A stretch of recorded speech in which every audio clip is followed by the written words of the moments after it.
Duterte ang mga nagpapagulong ng impeachment complaint laban kay Vice President Robredo. Ngayon, inulit niyang kasama raw si Robredo sa mga gusto raw na mapatalsik siya sa pwesto.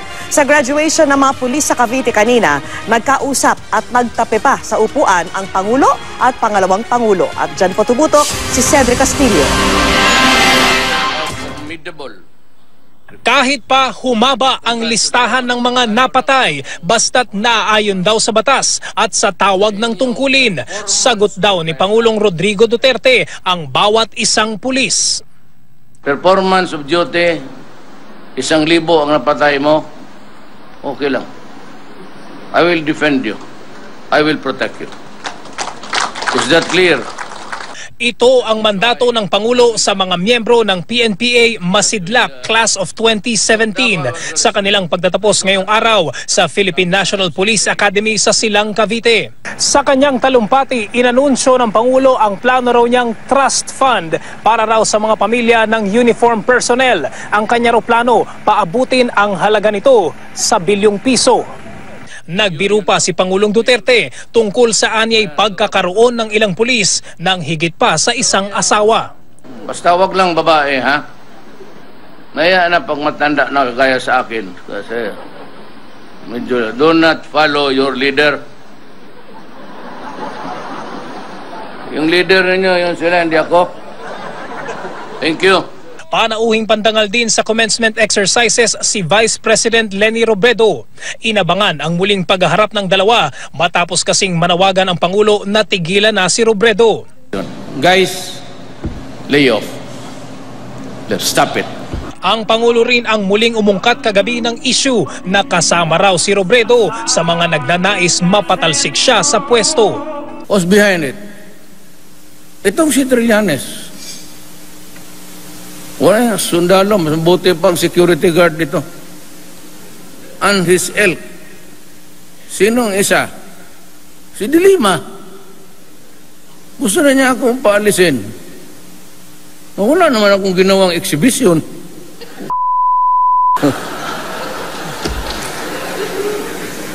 Pangatlo, si Leni.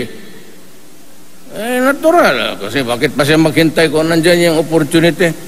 Nang magkita sila ni Robredo sa PNPA graduation, sinalubong siya ng ngiti at pagkamay ng Vice Presidente. Sa orihinal na seating arrangement, papagitna sa kanila si DILG Secretary Ismael Sueno. Pero sa kuhang ito, makikitang sinenyasan ng Pangulo si Robredo na umupo sa kanyang tabi. Sa kanyang talumpati, walang binanggit ang Pangulo tungkol sa politika. Sa pagtatapos ng programa, may 2 minutong nag-usap muli sina Duterte at Robredo. Sumenyas ang Pangulo sa kanyang chief aide na si Secretary Christopher Bongo na lumapit at nakangiting tumabi kay Vice President Robredo. Inaalam pa ng GMA News kung ano ang napag-usapan bago umalis ang Pangulo. Mula rito sa Silang, Cavite, Cedric Castillo, nakatutok, 24 oras. Mabilis nating silipin ang iba pang mga balita. Nakitang palutang-lutang sa ilog sa Baler sa Aurora ang bangkay na isang tricycle driver. 2 araw na palang nawawala ang driver na kinilalang si Edison Canzino. Inaalam kung may foul play sa pagkamatay ni Canzino, lalo't nakitaan siya ng mga galos at pasa sa katawan. Sa Iriga City sa Camarines Sur, may nakita ring bangkay na isang lalaki na palutang-lutang sa ilog. 4 na mangingisdang nakakita sa naaagnas ng bangkay ng hindi pa nakikilalang lalaki. Nakahalo ang bangkay sa mga basura at may nakapulupot na kadena sa leeg nito.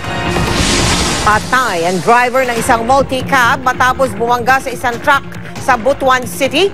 Critical naman ang kondisyon ng isa pa niyang kasama. Ay sa pulisya, nag-overtake ang multicab sa sinusundan nitong van. Tiyempo namang paparating ang kasalubong nitong truck. Ang sabi ng driver ng truck, hindi na niya naiwasan ang multicab. Patuloy ang investigasyon. Patay ang isang lalaki at ang kanyang kinakasama matapos silang pagbabarilin. Muntik pang mapatay ang kapitbahay ng mga biktima nang magkamali raw ang mga salarin ng pinasok na bahay. Nakatutok si Victoria, tulad. Pinagbabaril hanggang mapatay ang mag-live-in partner na sina Lito de la Cruz at Lizelle Chua sa loob ng kanilang bahay sa Bagong Silang, Caloocan kagabi. Ang mga suspect, 3 lalaki raw na nagpakilalang pulis. Pero bago ang pamamaril sa mga biktima, isang kapitbahay ang muntik ng unang mapatay ng mga nagpakilalang pulis. Tila napagkamalan daw siya bilang target. Ang bahay daw niya ang unang pinasok. Pagpasok po ng pintuan namin, saan si Lito? Huwag ka matakot, boy. Mga pulis kami, tapos pinalagdad ako palabas eh. Natakot ako, nasyak ako eh. Makawa ako. Wala siyang nagawa kundi magtaas na lang ng kamay. Takot na takot po ako nun, nagmiyak na nga po eh. Siyempre, kita ko 2. May dalang baril eh, sa kanilang bayo. Tapos yung isa dun, lockout. Maya-maya, sumenyas daw ang ikatlong lalaki na maling tao pala ang kanilang nakuhang tao. At ang hinahanap daw nilang Lito ay nasa kabilang bahay. Pinakawalan daw siya at sinabihan na huwag nang lumabas ng bahay. Pagkatapos ng ilang minuto, 4 na putok ng baril ang narinig niya mula sa bahay nila Lito. Hindi raw niya nakilala ang mga salarin na agad tumakas. Sombrero tapos nakapanyo lang po. Tapos yung isa, lahat sila naka-jacket.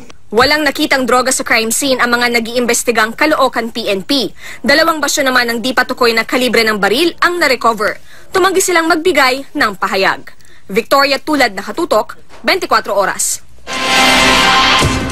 Mula sa pag-okupa sa ilang pabahay ng gobyerno, sa tanggapan naman ng National Housing Authority, sumugod ang kadamay at iba pang militanteng grupo. Ang panawagan nila, huwag palayasin ang mga sapilitang umukupa sa mga pabahay sa Bulacan. At nakatutok si Ivan Mayrina.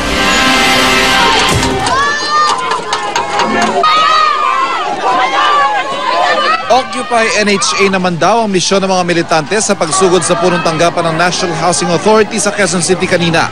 Tinangkapan nilang pasukin ang tanggapan. Sa ilang pagkakataon sa 3 oras sa kilos protesta, tila bibigay na ang gate ng NHA. Pumorma ng antrak ng bumbero. Buti hindi na kinailangan bumuga pa. Ang protesta pinangunahan ng kalipunan ng damayang may hirap o kadamay na siyang umukupa sa mga pabahay sa Pandibulacan. Nasa NHA rin ang grupong Bayan Muna, Gabriela, KMU, Anak Pawis at Kabataan. Panawagan nila sa NHA, huwag ipilit ang eviction o pagpapaalis sa mga inukupang bahay at huwag daw pag-initan ang kadamay. Sa 5 taon na itinayo ang mga bahay na yan at walang nakatira, anong nangyari doon sa sinasabi ng NHA na mayroong pinaglalaanan? Merong problema, no? Merong problema sa bahagi ng gobyerno kung bakit hindi natirhan yung mga bahay na yan. At ngayon na merong gustong tumira, bakit hindi nila kilalanin yung mga nandiyan na? Hindi raw titigil sa Bulacan ang pag-ukupa nila sa mga nakatiwangwang na bahay. Aabot daw sila sa iba pang pabahay ng pamahalaan, tulad ng sa probinsya ng Rizal.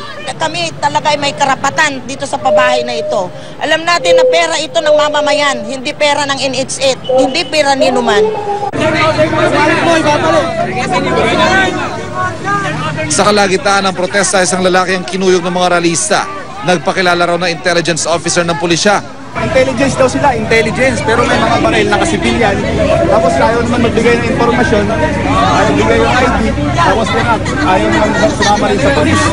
O inaharas yung mga, natatakot kami syempre para sa mga tao dahil may mga baril eh. Hindi nagbigay ng pahayag ang sinasabing Police Quezon City na agad na itinago ng mga nagbabantay ng pulis sa loob ng NHA. Hindi pa makumpirma ng QCPD kung kasama nga sa hanin nilang kinuyog ng umano'y intel officer. Pasado 2:00 ang hapon matapos ang protesta. Ito na nga lang ang natira sa mga letra ng NHA sa harapan ng tanggapan matapos sirain ng ilang miyembro ng kadamay. Inisprayan pa ng pulang pintura. Sa Menjola, ipinagpatuloy ng kadamay ang kanilang protesta. Wala pang pahayag ang NHA sa naging kilos protesta. Ivan Mayrina, Nakatutok, 24 Oras. Bukas daw si Pangulong Duterte na makipagkompromiso sa mga may malalaking tax case. Napakatagal na proseso raw kasi kung idadaan pa ito sa korte. Nakatutok si Ian Cruz. Kamakailan lamang, ikinuwento ni Pangulong Duterte na may nagregalo sa kanya ng isang mamahaling kotse, isang Mercedes-Benz na hindi raw niya tinanggap. Kanina, sa harap ng mga Chinoy na negosyante sa 31st Biennial Convention ng Federation of Filipino-Chinese Chambers of Commerce and Industry Incorporated, Ikinuwento ng Pangulo na may nagregalo na naman sa kanya. Sa pagkakataong ito, isang mamahaling relo. My birthday is coming up. Do not give me the gifts. Somebody gave me a Rolex watch gold in advance. I returned it. He does not want to accept it. Well, I will sell it again at a discount. Why should I be Rolex? Now, who would believe me if I talk about corruption, then I wear a Rolex? You think I can afford a Rolex? Ang pagtanggi sa mga regalo, bahagi raw ng kanyang pangako na pagpigil sa korupsyon sa pamahalaan. You businessmen, one of those who can really stop corruption. You know what? You just pay the right tax. And if somebody tinkers with your return, mentioning or suggesting anything, I should be the first to know. You report to me. And I will call the guy. And I've done it several times when I was mayor. In front of you, I'll slap him or kick his ass. Napag-usapan na rin naman daw ang buwis, binanggit ng Pangulo sa mga negosyante na bukas siyang makipagkompromiso sa mga may malalaking tax case. Yan ay kung makukumbinsi raw ang kanyang mga kalihim. Kailangan naman daw talaga ng gobyerno ng pondo para sa iba't ibang programa. For those with big tax cases, Sonny Dominguez, the finance officer, and Dulay, the BIR, I have yet to convince them to compromise.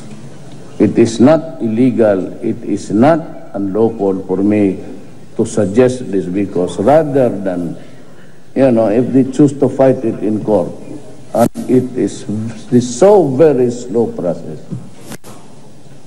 I would rather that a compromise be made. Nasa convention si Chinese Ambassador Xiao Jianhua, pati na si dating Pangulo at ngayon Pampanga Representative Gloria Macapagal Arroyo.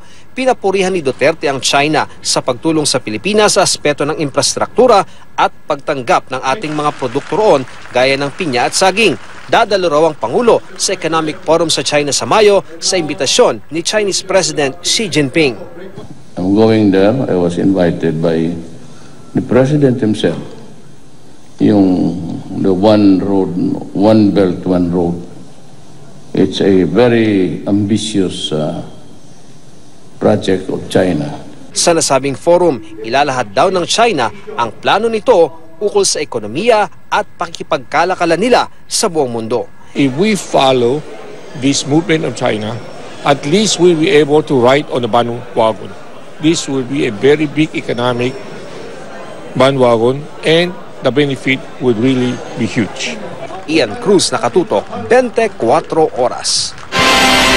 Nanghihina at kailangan pang obserbahan sa ospital ang dalawang Malaysian na nasagip mula sa bandidong grupong Abu Sayyaf kahapon. Nung bihag pa, hindi nakakain at hindi nakatulog ng maayos ang mga biktima dahil nagpalipat-lipat ng lugar ang Abu Sayyaf para umiwas sa pinaigting na operasyon ng militar. Nasa pangangalaga na sila ng mga sundalo ng Malaysia sa Zamboanga City habang hinihintay ang mga taga-embahada na mag-aasikaso sa kanilang pag-uwi sa Malaysia. Patuloy naman po ang rescue operation para sa iba pang mga bihag ng Abu Sayyaf.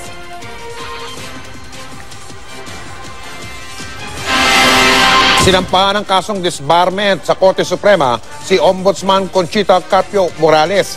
Ayon sa dating konsehal ng Manila Grego Belhica, dapat tanggalan ng lisensya sa pagkaabogado si Morales. Na absuelto raw kasi ni Morales si dating Pangulong Noynoy Aquino kaugnay ng pagpapatupad ng tinatawag na Disbursement Acceleration Program o DAP na ang ilang bahagi niya na idirektarang labag sa konstitusyon ng Korte Suprema. Giit ni Belhica, pinaboran daw ni Morales si Aquino na siyang nagtalaga sa kanya bilang ombudsman noong taong 2011. It is in the lawyer's oath that you will apply justice, you will not be partial, you will not be biased, and by dismissing the cases against Pinoy and Abad, she refused the Filipinos of justice. Ang sagot naman ni Ombudsman Morales, Hindi pa niya batid ang tinatawag na grounds o basihan ng reklamo pero handa raw siyang harapin ito anumang oras at kahit saan. Umpisahan na natin ang chikahan ngayong Biyernes sa Chika Minute. Hatid ni Dabarkads, Patricia Niyo po parati ang mga kasama niyong bata. Nitong Miyerkules, isang batang lalaki ang naipit ang kamay sa escalator ng isang mall. Nakatutok si Mark Zambrano.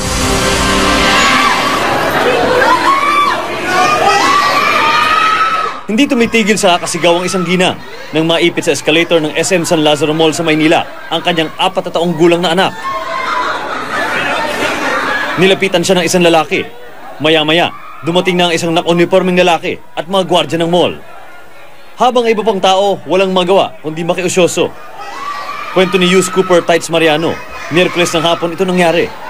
Narinig daw niyang nagsisisigaw ang babae dahil sa pagkakaipit ng kanyang anak sa escalator.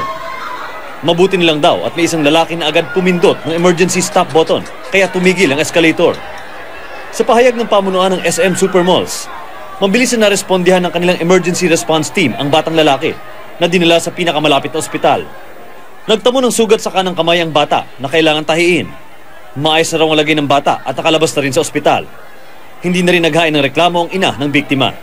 Ayon sa mga eksperto, karagdagang pag-iingat at pagkaalisto ang kailangan, lalo pag may mga batang kasama sa escalator o sa elevator. It's better always to put the youngster, the mga bata, sa gitna ng adult, no? Huwag sa gilid. Kasi unang-una, delikado rin yun, baka mag-over siya dun sa gilid. Maging mapanuri rin sa kasuotang pwedeng maipit sa escalator. Do not allow loose shoelaces or necklace or belt or whatever na pwedeng kainin nung flight nung escalators kasi nag-i-interchange yan, no? Pagdating sa landing, iipit at iipit yon. Mark Zambrano, nakatutok, 24 oras. Samantala ni-raid ng Bureau of Customs ang isa pang warehouse ng Mighty Corporation at may nadiskubre na naman daw na mga peke umanong tax stamp sa kanilang mga sigarilyo. Giit naman ng kumpanya, walang peke sa kanilang mga tax stamp at kaya raw nila itong patunayan sa korte. Nakatutok si John Consulta. Tinangkapang harangin ng bantay ng warehouse ang raiding team ng Bureau of Customs na papasok sa compound na ito sa San Ildefonso, Bulacan. Pero bago pa maisara ang gate, nakalusot ang team. Nang masira ang lock ng pinto, tumambad sa kanila ang kabundok na kahon ng mga sigarilyo ng Mighty Corporation. Sa taya ng mga operatiba, nasa 3.2 billion pesos na sigarilyo ang nasa mga warehouse. Gamit ang kanilang mga special tool, tulad ng tax verifier, sinuri ang code sa tax stamp. 174. Okay. Yes. None. Done. Yes. Yes. Invalid. Nang gamitin ang equipment na tag reader, rumihistro ang kulay pula. Ibig sabihin, Yan. Pula. Ibig sabihin po, fake yung tax stamps. nang suriin ang ibang brand ng sigarilyo, rumihistro ang kulay green. Meron daw itong chemical na tagat at original ang tax stamp. Definitely will determine who owns this warehouse, bakit nandito tong mga sigarilyong ito. They will definitely have a say in court para matigil natin yung ganitong pamimeke ng pag-smuggle ng fake stamps. Dumating ang isa sa mga abogado ng Mighty Corporation at iginit na hindi peke ang tax stamps ng mga sigarilyo ng Mighty sa warehouse na ito. Based on my observations, I can't tell if the results from those devices are accurate or reliable. Sa isang text message, iginit din ng legal counsel ng Mighty na si Attorney Siegfried Fortun, wala raw authority ang customs na mag-inspect ng excise stamp taxes dahil yun daw ay tungkulin ng BIR. Walaan niyang peking imported goods o smuggled na sigarilyong nakita sa loob ng warehouse. Kanina naman, ibinasura ng Manila RTC Branch 39 ang hiling na writ o preliminary injunction ng Mighty Corporation dahil daw sa kawalan ng jurisdiction na nagbunsod sa raid ng Bureau of Customs. Nauna nang sinabi ni Pangulong Duterte na nakahanda siyang pumasok sa compromise agreement sa Mighty Corporation kung magabayad ito ng 3 bilyong piso. Magdadala ang mga tauhan ng Bureau of Customs ng samples ng mga kahon na ito sa National Tobacco Administration at Bureau of Internal Revenue para una, beripikahin kung authentic nga o peke ang mga tax stamps na nandito at ikalawa, kung bayad ang mga buwis ng lahat ng sigarilyong nasa loob ng warehouse na ito. Mula rito sa Bulacan, John, kay ng motorsiklo ang tumilapon matapos nilang sumalpok sa taxi. Comatose ngayon ang isa sa kanila. Walang helmet at napag-alamang lasing pa ang tatlong rider nang maganap ang disgrasya. Nahuli kampo ang mga pangyayari na tinutukan ni Oscar Oida. Sa kuwang ito ng CCTV sa Barangay Moonwalk, Parañaque City, pasado alas 2 na madaling araw kahapon, makikitang malayo pa lang nakasignal ng kakaliwa ang taksing ito nang bigla itong salpukin ng isang humahagibis na motor. Sa lakas ng pagkakasalpok, tumilapon ng ilang metro ang sakay ng motorsiklo. Sa bilis ng takbo, hindi mo makikitang tatlo pala ang sakay ng motor. Isa sa kanila, humampas sa pader ng isang tindahan. Ang masaklap nito, walang suot na helmet ang tatlo. Yung isa po biyak yun dito. Yung si makabasag po yung ano niya, kaya biyak yun dito. Yung driver po, sa mukha po yung tama. So puro mukha? At ayon sa dumating na rescue team, sa amoy pa lang ng mga nakasakay sa motorsiklo. Sila na po nagsabi sa amin, sir, na nakainom sila. Maaring naging dahilan din umano ng pagsalpok sa taxi. Kung tatlo siya, mawawala ka ng kontrol kasi mabigat na yung sakay mo Kasalukuyang comatose sa ospital ang isa sa sakay ng motorsiklo matapos mapuruhan sa pagkakahampas sa pader. Sana huwag tayong magmaneho na tayo nakainom. At yun nga, sumunod tayo sa batas trapiko na pinapatupad ng ating city local. Oscar Oida, nakatutok, 24 oras. Pumanaw na ang 8 taong gulang na bata na pinaghahampas ng bato sa ulo kahapon. Kasunod niyan, iakyat na sa murder ang isasampang reklamo laban sa suspect. Yan ang tinutukan ni Cesar Apolinario, exclusive. Mahigit 20 oras ding nakipaglaban para sa kanyang buhay ang 8 taong gulang na batang biktima ng pagmamaltrato sa Center Island ng Commonwealth Avenue, Quezon City. May namuong dugo sa ulo ng bata matapos paghahampasin ng malalaking tipak ng bato. Pasado alas 7 ng umaga, sumakabilang buhay na ang bata. Hindi na kinaya ng murang katawan ang sinapit na karahasan sa kamay umano ng 32 taong gulang na sospek na nakilalang si Rogelio Barcena. Kapansin-pansin ang malalalim na sugat sa kanyang mga pisngi, noo at bibig. Lahat dahil sa patulis na hugis ng batong ito na inihampas daw sa kanya ng sospek matapos daw siyang asarin at kutsain ito. Hanggang ngayon wala pang kaanak ang dumadalaw sa ospital. Dahil wala pang pagkakakilanlan sa bata, pinangalanan muna siya ng pamunuan ng ospital bilang Boy X. Ang pulisya hindi rin mahagilap ang kaanak ng biktima. Nauna nang sinabi ng nagpakilalang pinsan ng biktima na kasamang nahuli kahapon sa isinagawang clearing operation sa mga batang hamog na RJ ang pangalan ng biktima. Ang problema, kahapon pa po natin hinahanap yung bahay ng biktima, pati na rin yung bahay ng suspect, parehong hindi sila malocate. Ultimo yung pinsan ng batang biktima ay hindi niya rin tukoy kung saan nakatira yung pinsan niya. Ayon sa QCPD Station 6, mula frustrated murder ay murder na ang pwedeng isampang reklamo laban sa sospek. Kung hindi magkapiyansa, mananatiling nakakulong ang sospek kahit matapos ang 36 na oras na reglementary period of detention dahil nakasuhan na siya ng illegal possession of bladed weapon matapos mahulihan ng patalim ng otoridad. Inasunta muna natin siya doon sa City Ordinance 5121 na pag-iingat ng patalim para nagiging legitimate naman yung pag-stay niya sa selda. Ang suspect kahit na lamang napatay niya ang walang muwang na bata, tila walang pinagsisihan sa kanyang ginawa. Alam mo na napatay. Hindi ka nagsisisi? Kasalanan nila sir, inaway nila ako Cesar Apolinario, nakatutok, 24 oras. Dalawa ang sugatan sa pagsabog ng sumingaw na liquefied petroleum gas o LPG sa isang tindahan. Mula sa lungsod ng Mandaluyong, nakatutok live si Oscar Oida. Oscar? Mike, tama yung sinabi mo, no? Ang pagliyab, bunsod ng sinabing pagsingaw ng LPG, ang dahilan ng pagkakasugat ng 2 katao dito sa Mandaluyong. Sa kuha ng CCTV, Kuwang-kuwa ang biglaang pagsiklab na sumingaw na LPG sa kuwang ito. Maya-maya pa, babalutin na ang makapal na usok ang loob ng establishmento. Nagtulong-tulong na lang pala ang mga tao sa lugar para mapulang sunog bago pa dumating ang mga bumbero. Base sa paunang investigasyon, nagmula umunaw sa kusina ang sunog. Papalitan sana ni Wilfredo Alabos na empleyado ng naturang tindahan ang kanilang LPG tank, pero nakalimutan niya umunong patayin ang kalan. Sugatan si Alabos at ang may-ari ng tindahan na si Elsa Hubilla.